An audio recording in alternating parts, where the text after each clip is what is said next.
తెలంగాణ వ్యాప్తంగా inter first year పరీక్షలు ప్రారంభమయ్యాయి. సిద్దిపేట జిల్లాలో మొదటి రోజు ఎగ్జామ్ ప్రశాంతంగా సాగింది. సిద్దిపేట, దుబ్బాక, గజ్వెల్, హుస్నాబాద్, చేర్యాల సెంటర్లలో అధికారులు భారీ ఏర్పాట్లు చేశారు.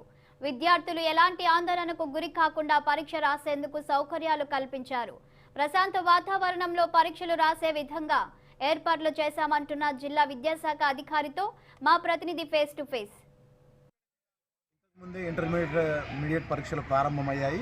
ఈ ఇంటర్మీడియట్ పరీక్షలకు సంబంధించి ఈ జిల్లాలో ఎంతమంది విద్యార్థులు ఎగ్జామ్స్ రాస్తూ ఉన్నారు, ఎట్లాంటి వసతులు ఏర్పాటు చేశారు, ఎన్ని సెంటర్లు ఉన్నాయనే అంశాన్ని మన దగ్గర దీనికి సంబంధించిన అధికారులు ఉన్నారు. ఒకసారి అడిగి తెలుసుకునే ప్రయత్నం చేద్దాం. సార్, ఈ వసతులు పిల్లలకు ఏర్పాటు చేశారు. ఈ రోజు నుంచి ప్రారంభం ఎప్పటిదాకా జరుగుతాయి సార్?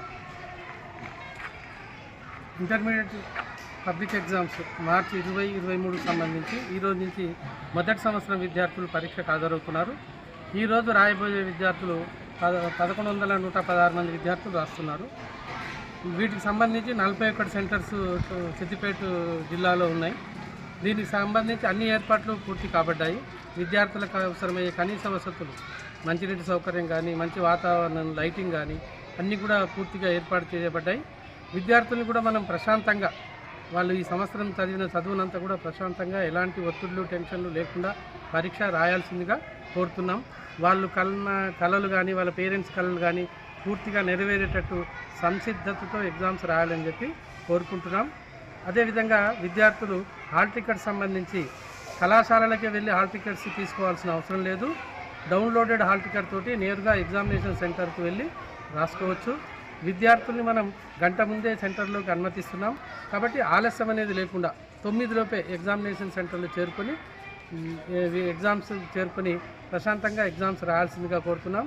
దీనికి సంబంధించి మనకు ప్రభుత్వ డిపార్ట్మెంట్లో అయిన రెవెన్యూ వాళ్ళు కానీ, లేదా పోస్టల్ శాఖ వాళ్ళు కానీ, మరి అదేవిధంగా ఆరోగ్య శాఖ వాళ్ళు కానీ మనకు అన్ని రకాల ఏర్పాటు చేస్తున్నారు. ముఖ్యంగా ఆరోగ్య శాఖ వాళ్ళు ఏఎన్ఎంలను ఏర్పాటు చేసి విద్యార్థుల యొక్క అసౌకర్యాలు ఏర్పడ్డప్పుడు వాళ్ళు అందుబాటులో ఉంటున్నారు. జిల్లాలో ప్రైవేటు కళాశాలలు, గవర్నమెంట్ కళాశాలలు 20 వరకు గవర్నమెంట్ కళాశాలలు ఉంటే, ప్రైవేట్ కళాశాలలు 33 కళాశాలలు ఉన్నాయి.